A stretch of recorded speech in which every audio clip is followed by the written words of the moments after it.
All right, my famous little thing. We're all tired. We just ate lunch. I need everyone to give me 10 jumping jacks or 10 push-ups.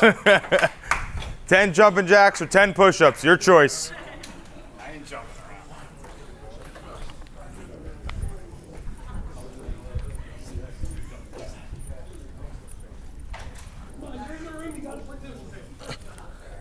God damn. This suit is hot.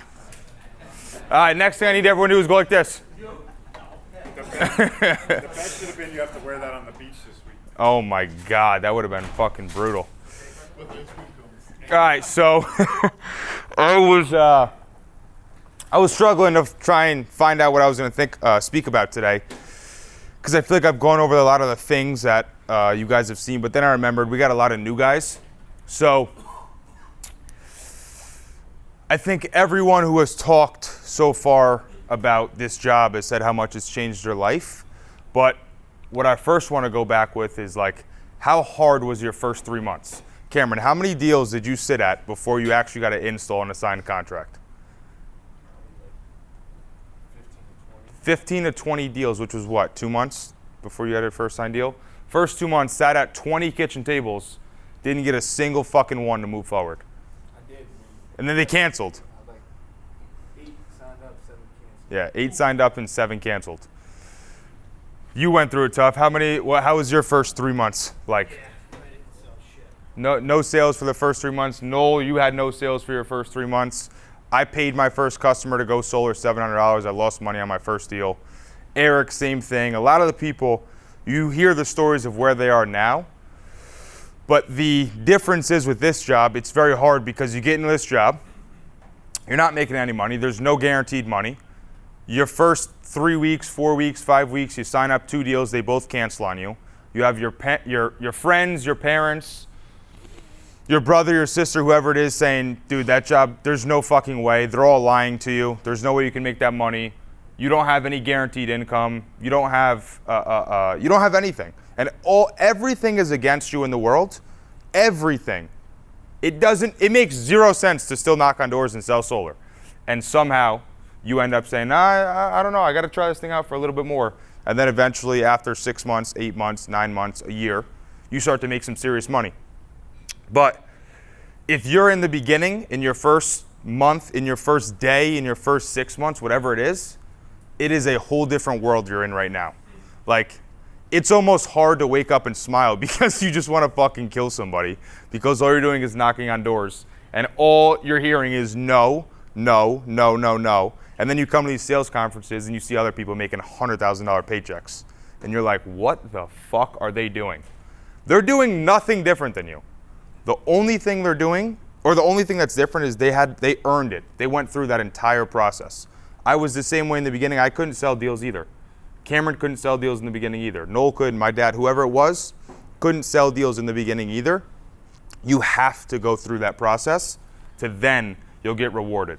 And we talk about it all the time. Whether it's God, some higher power, I don't know who you believe in, but there is some solar God that in the beginning, you will get all the shitty customers, you will get all the failed credits, you will get all the annoying people that have a million questions, and there's no other way to get good other than going through that. Would everyone agree that, like, your first 6 months is terrible? Okay. So I want to talk about delayed gratification. Because in the world we live in today, everything is instantaneous. And it's very hard. People don't understand what it means to work for something anymore. And when you're knocking on doors, it's a lot of front-end work to then make money later. Like, even when you're in outreach, and even if you're doing it in outreach, it's very rare that you make life-changing money in outreach. It usually takes 6 months until you get into sales and you start selling deals. So go ahead, go to the first slide. This is my favorite quote I think I've ever said, and I think a lot of you guys like this one too. Yes. PlugPV is a personal development company with a sick compensation plan attached. So and I think all of us who have spoken so far said how much this company has changed your life. And I was going to put some other stuff in here, but I just wanted to speak it out loud. I didn't want you guys reading it. It's not the money you make that actually changes you. It's who you become. Like, the amount of rejection I can handle now, the amount of letdowns, the emotional intelligence I have, the EQ, is miles and miles and miles and miles ahead of when I started here. And that's the kind of stuff that you can take on to next positions or other business ventures or things in the future. And it's also the kind of things that when you walk into a house, you're not nervous to close the deal anymore because you've sat down with 37 people and they've already told you no. And you're like, I don't give a fuck if this person tells me no again. I've heard it 37 times, I'm good with it now.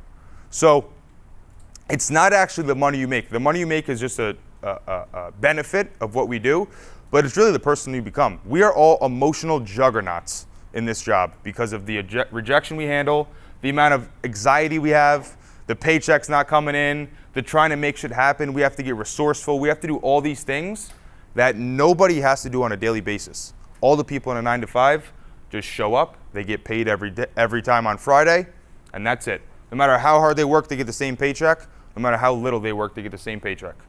So that pressure, I heard this a while ago at the first conference I ever went to, 10X Growth Con, when I was 19 years old. There was a guy named Jesse Itzler who started Zico Water and NetJets. He was a billionaire by 29 years old. He said, billionaire with a B, by 29 years old, one of the youngest billionaires in the world. He said, pressure is privilege. When you have pressure, it's a privilege. You should have some pressure on your body or on your shoulders, or else it's very hard to be good, especially at this job.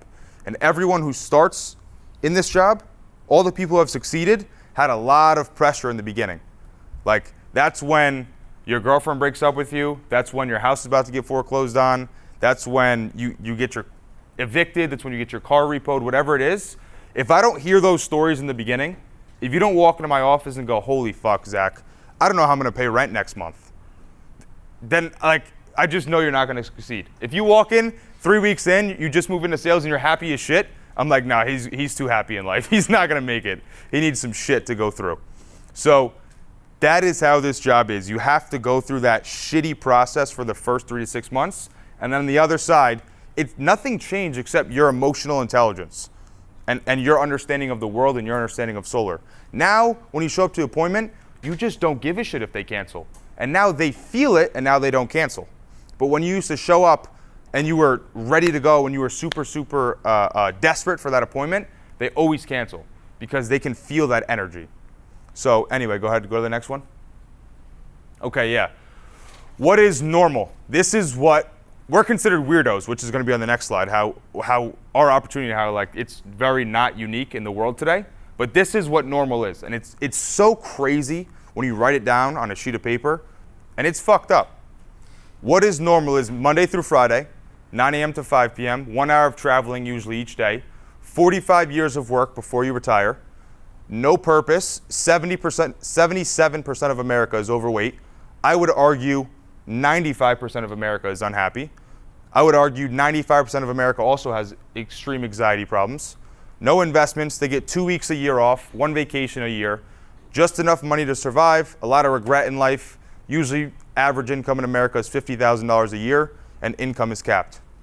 There are 10 people in this room probably that made more than $50,000 this month. And I would say almost every single human being in this room, even if you have your worst fucking year ever, you could start this job and have the worst year ever. Like in 12 months, you only sell 7 deals, you're still gonna make more than $50,000 a year. Still gonna make more than that.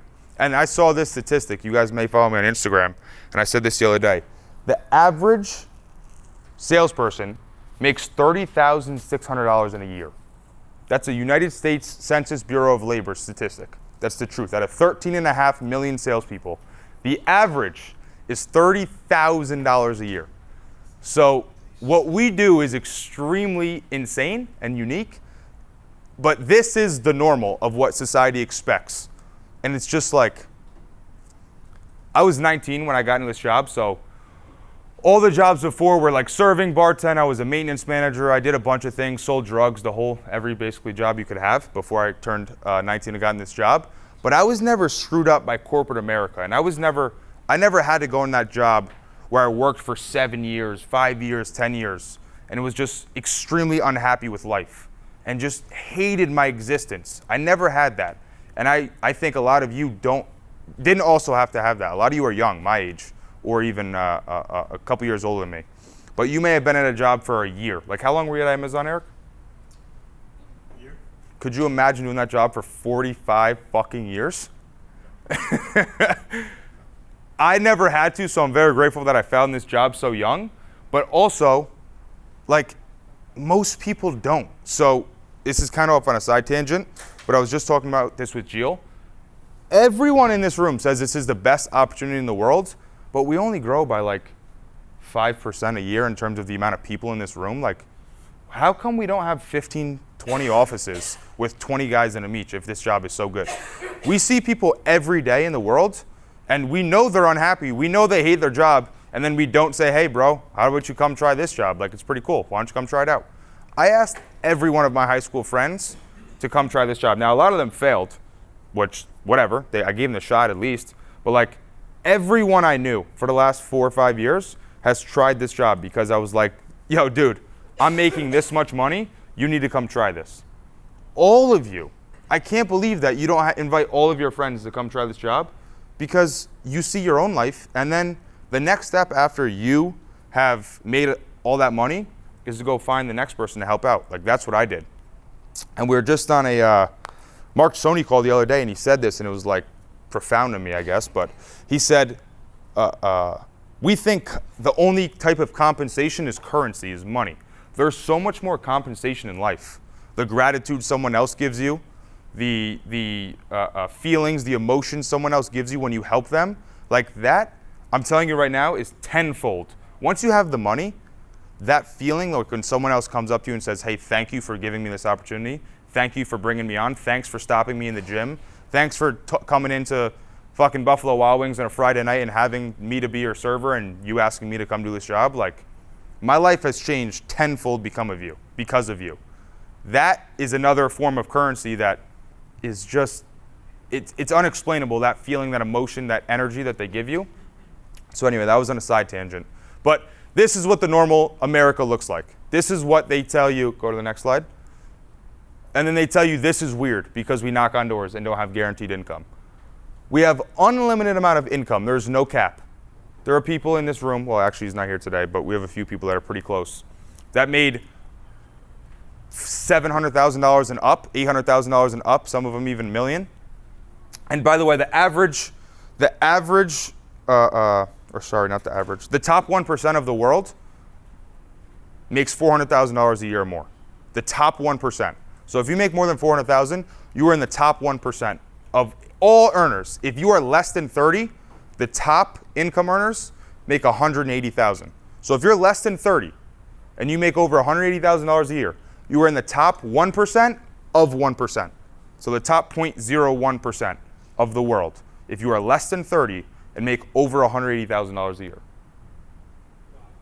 How many people are in this room under 30 and make over $180,000 a year? 6, 7, 8 people. We probably got 10% of them in this room. But you make your own schedule. You have no cap. Work basically wherever you want. Never miss kids' events. Never miss a wedding or any other event. Some of you guys take this too seriously and never miss a day of drinking, but that's okay. 4 trips a year, 1099 subcontractors, and not guaranteed income. Like even this one, you guys just do your job and get 4 free trips a year. That's it. Even that in itself is like unheard of. It's crazy. So this is the type of stuff where like, this is why delayed gratification is okay. Because your first 6 months, you don't get to do really any of this fun stuff, and it just sucks, and you feel like you're gonna die every day. And then eventually, it becomes the easiest job in the world, and it's fun, and you're getting referrals, and life is great, and you're all happy. But all I'm trying to express, and that I keep wanting to push the point of like, if you're looking around and saying, well, why aren't I there yet? You just haven't gotten to that point. Tom Brady is only Tom Brady because he threw a football 500 times more than I threw a football. So he made it to the NFL. But all he did was do an ordinary task. He went like this. But he just did it all day long until it was so perfect that someone came up to him and said, hey, dude, you should go to the draft and you should come play for my team. And here's a $50 million contract for 1 year. But literally, he's just throwing a football. That's all he's doing, which all of us can do. All of us can go like this. But guess what? Anthony Marino's been doing it for 10 years, and you haven't yet. That's it. That's it. He's done it more times than you. And here's the thing. If you want to catch Anthony Marino, it's very simple. If he knocks on 20 doors a day, you need to knock on 40 because you have to get there. You're not as good as him. So you have to do more than he does to get what he gets. People like look at Anthony Marino and then go, well, I'm going to go do that. You can't. He's been doing it for 10 years. You've been doing it for 6 months. If you copy him, you're going to get 1/3 of the result, 1/4 of the result, probably even less, 1/10 of the result, because he's been doing it for so many years. So like, fail fast, get to where you need to get to fast, and then all of a sudden you'll look up and you'll have a lot of money. Like when I was on a call with Nick Mickery the other day, Nate Washburn, me and Nate and Nick were talking, and I was like, how many demos have you ran this month? It's his sixth month in sales. He said like 26 or 27. He said at 27 kitchen tables. And then I have guys on my team complaining that they can't sell shit and they sit at 7 kitchen tables a month. Yeah, Nate sat at 5 times the kitchen tables you've sat at in 1 month. Draw that out for 6 months. Now you've sat at 30 in 6 months and he sat at 300. Do you think he's going to be a little bit better? Like that compounds. It compounds and it compounds and it compounds. So I know I'm getting off topic, but my point is, don't be lazy, and we're not the weird ones. We're the ones that actually get to live life and have the benefits that come through that. Go ahead and go to the next one. Yeah. Okay. I want to touch on that one a little bit. Go ahead, Nate. Yeah, I think it's crazy. Like, I didn't get to go up when he did like the life-changing thing, but I think it's so crazy that I lived in the same apartment for about 6 years now, and I watched everyone on my street drive the same car, like live the same life, and then the 2 years I've done solar, like when it's starting at this company, Getting I've serious. upgraded my life so much to like where I'm like the one. I feel weird living on that street because I clearly make the most money in that place. So it's like, you know, don't let people think that you're the weird one. It's like, yeah, you will feel like you're weird, but as you said, you're the one that with the actual freedom. Everyone else is trapped in the rat race. Like, it's crazy. I'm not the weird one at a hotel right now in a lobster costume. Fuck you guys. Yeah, exactly. So I was kind of talking about this before a little bit, but how it starts is you have to break the molding. Like, understand, you were not given any of the thoughts you were given. The thought of, oh, I'm too young, I'm not good enough, I'm not old enough yet, this isn't for me, I'm not a people person. Nobody was born with those thoughts. Like, you were not born with the thought, oh, I'm not good enough yet. Somebody gave it to you sometime along the way. Somebody gave it to you. You know what I found out? When I first started talking at this company when I was a manager, I was very scared to speak in front of people. And I think most people are. I think it's the #1 fear in the world. But I think it comes from when we were young being told to shut up and stop talking. Like when you're in the doctor's office and your parents are like, shh, stop. Or when you're in class and they're like, stop talking, I'm talking now. And you weren't allowed to speak. I think it's a deep-rooted issue from decades, 2 decades of us being told to stop fucking talking when we're not supposed to talk.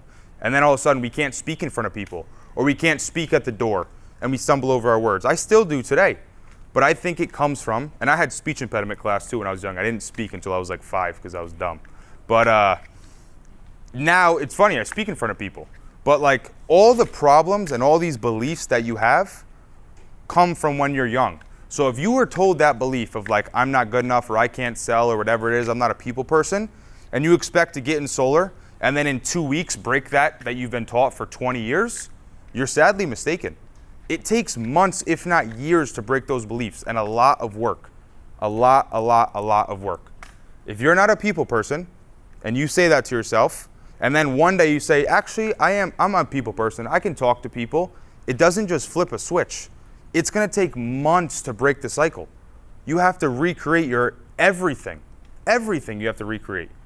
So that's where you start and how it starts. You finally realize like, okay, let me wake up and realize that all the things that I've told myself and everything that was told to me was a thought from somebody else. Somebody else somewhere said it online and you were like, ooh, yeah, that's kind of true. you're right, I'm not really good enough. I'm not really old enough to knock on doors yet. I shouldn't be doing that. That's for like older people. Or maybe it's the other way around. Some of you guys are a little older and you're like, oh, that's for young guys. I don't want to knock on doors. I'm too old for that. Like, who the fuck gave you that thought? I don't understand. Alexander the Great led the greatest army in the world at 18 years old. Like, it was normal. Now, in today's world, it's all backwards. But anyway, we're not going to get off topic because I will. What you become when you start to realize these beliefs and then you start to work on them and start to say, okay, I am good enough. I can talk. I'm confident in front of people. I can sell solar. I can do these things. It takes months and months and months. But like now, I'm confident to go in a room anywhere in America. You could drop me off and I can talk in front of people. I can talk to 60-year-olds. I can talk to 20-year-olds. I can talk to broke people. I can talk to millionaires, to billionaires, whoever it is. But I never used to believe that in myself. I never used to think that. And then eventually, over time, over months and years of re-breaking those thoughts and recreating myself, I now am able to do it. But it took the delayed gratification. It took me feeling really, really awkward and going to conferences where I didn't feel like I should be in. Going to investor meetups or even these sales conferences, it was like I felt like I was out of place, like this wasn't for me and this wasn't my job. And then eventually, over time, overworking on yourself, you start to believe that this is for you. And when you actually believe that, that's when the switch happens and you start to just get $10,000 paychecks like it's another day of the week. It's actually disgusting when you start to get them every week, but go ahead. But now you're talking to us in a lobster outfit. I know, and I'm not nervous at all. You're in this world. For real. Thanks, Cam, Zach. hold up, I'm not done yet. Cam, how tall are you? 5'7". God damn. I feel like we're wearing a lobster outfit when we have to go out. All right, go ahead, go to the next one. I gotta put the hat on too. Are these standing up? Keeps falling down. You don't find yourself, you create yourself. Okay, so this is probably my favorite slide and something I really want to harp on, as well as make sure these antennas stand up. I got to get my satellite. I got to get my thoughts from God. You don't find yourself, you create yourself. So we, as a society and in general, always say the thing like, I'm going to go find myself, or I need to take a week off and just find myself. I need to travel to wherever and find myself. I need to go sit in a room, smoke a lot of weed, and think about things. We all say it, and I think it's a belief like that society has in general. But what I will tell you, there is no such thing as finding yourself. You are not ever going to sit in a room and have new thoughts that you've never had before, and all of a sudden you're like super happy in life now. And you just have no anxiety anymore. Ayahuasca, maybe. But you got to go to like the middle of nowhere and have some balls to do that stuff. But what you have to do is create yourself. If you look at these guys, Tony Robbins, I am not your guru. I talk about it all the time. But if you go watch Tony Robbins, I am not your guru.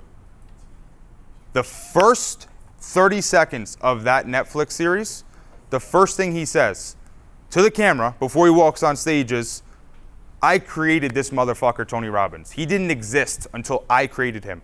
How many people know David Goggins? You know him? The Navy SEAL who's like the most insane human being on planet Earth. You know what he said to himself? He said, I created Goggins. I have my personality, myself, who's David Goggins, and then I have this person that I created called Goggins. And when I become Goggins, I can run 100-mile marathons all fucking day long. Doesn't bother me. It's the same thing. You have to create who you want to be. You don't find it sitting in a room. Like that's why I ran 2 marathons. That's why I ran the Spartan race. That's why I do these things, is because you find yourself. Like this weekend, this Saturday was the hardest Spartan race I've ever ran in my life. It was 93 degrees. We did 10,000 feet of elevation in 3 hours. 10,000 feet in 93 degrees and direct sun. And halfway through, all you can think of is, how the fuck do I get off this mountain? Like, this is hell on earth. That's when you find yourself, because I'm creating it. I'm like, all right, if I complete this, I get done, that's real dopamine. I'm like, damn, I'm pretty badass. I finished top 8% out of 3,500 people, and I almost died. And that's fucking cool. And now I have a belief because I went out and I created it. You're a sick bastard. I didn't sit in a room and go, wow, I'm a sick bastard. Wow, I'm a beast. Wow, I deserve money. I deserve these things. It's not how it works. Yeah, it's not how it works. You find yourself by going and creating yourself. So it's the same thing when you're knocking on doors. Like if you don't have a belief of knocking on doors, that you should deserve to make money, go knock on more doors. And all of a sudden you'll get more people that say yes. The more people that say yes, the more you believe that people are gonna go solar. Jill taught me this lesson so long ago. And I know when you guys go out with Jill, you think he's not good at knocking on doors. But I've never gone out with Jill and not have him set 3 appointments. Because the whole time we're driving to the neighborhood, I'm gonna find 3 people today that are gonna make me $10,000. I'm gonna find 3 people today that are gonna make me $10,000. He says it all day long, every time we go out. And he's done it so many times that sure as shit, every time we go out, he's got 3 appointments and one of them goes solar. Every single time. Because he's proven it and he's done it so many times that now he just makes it happen. It's just who it is, it's who it is, and it's how it works. So if you want to go change something, you don't say, well, I'm going to just go think about it. I need a week off. I'm going to go to Turks and Caicos and sit on the beach for 4 days, drink a lot of alcohol, and make my life better. You have to go do hard shit, and then you got to make the hard shit easy, and then you got to do harder shit, and then make the harder shit easy, and then you got to keep working that, and keep doing it, and keep doing it, and keep doing it. And as soon as that becomes easy, then you go find the next thing. But my point is, to reiterate, you don't find yourself, you create yourself. So go do harder things. Understand this job is a compensation plan, this company is a personal development company with a compensation plan attached. I couldn't think of it. Personal development company with a compensation plan attached. The stronger my mind gets, the more money I make. Every single year I've doubled my income for the last 4 years. And it is because I constantly am looking for ways to grow and improve and get better, make my life better, help other people, whatever it is. But I'm constantly in it. Every time I've realized, as soon as I stop trying to do it, I don't make as much money the next month, or I don't recruit as many people, or I don't sell as many deals, or something happens in my life where God, a higher power, gives me some kind of punishment. If I am not out working, trying to recreate myself, then I'm not gonna win. And like, the last thing I'll say is, you don't go from really bad door knocker to Anthony Marino in a week either. It takes months and years. It takes a long time. It takes a lot of doors. And you always will recreate yourself. Like, you'll become this person, and then you're like, ooh, I'm still not there yet. Then you become this person, then you become this person, then you become this person. When I started training for my marathon, the first time I ever ran 1 mile, I ran a 13-minute pace, and I was dead, absolutely dead. And I ran 1 mile, and I couldn't take another step. 3 months later, I was running 26.2 miles. But the first time I did it, I thought I was gonna die. It's the same thing with this. The first kitchen table will suck. If you haven't started a kitchen table yet, record your first one, because you will love to listen to it in 3 years. Because it will be terrible. It will be absolutely terrible.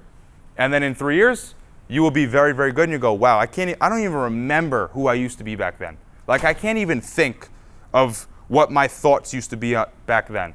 And I've said this before, but we have on average 90,000 thoughts in one single day. So on average, a human being has 90 to 120,000 thoughts per day. And 91% of them are the exact same thoughts you had of the day before. 91% of your thoughts are the same thoughts that you had the day before. So you have to keep changing it and like consciously think about, what am I thinking about? What am I saying to myself? How am I speaking to myself? And I say this to all the guys on my team all the time, but like when I'm around Tony, when I'm around my friends Abe, John, all these guys that I run the Spartan race with, we're not allowed to put each other down. We are not allowed to say, oh, you suck, or oh, you're fat, or oh, you can't do that, you can't do that. The only thing we say to each other is, you're a money magnet, you can do whatever you want, you're a fucking beast, you're a killer, you're this, you're that. And oh, it's corny, and corny. Oh, Brendan Rose left. Brendan Rose was making fun of us like 6 months ago when he first came into this job. He's like, you guys are such a cult. You guys are all fucking gay for each other, and you're such a cult. And now he's like, he comes around, he's like, dude, I just want to be around you guys, man. Like, I'm so happy. That's how it is. Like, yeah, it's weird from the outside.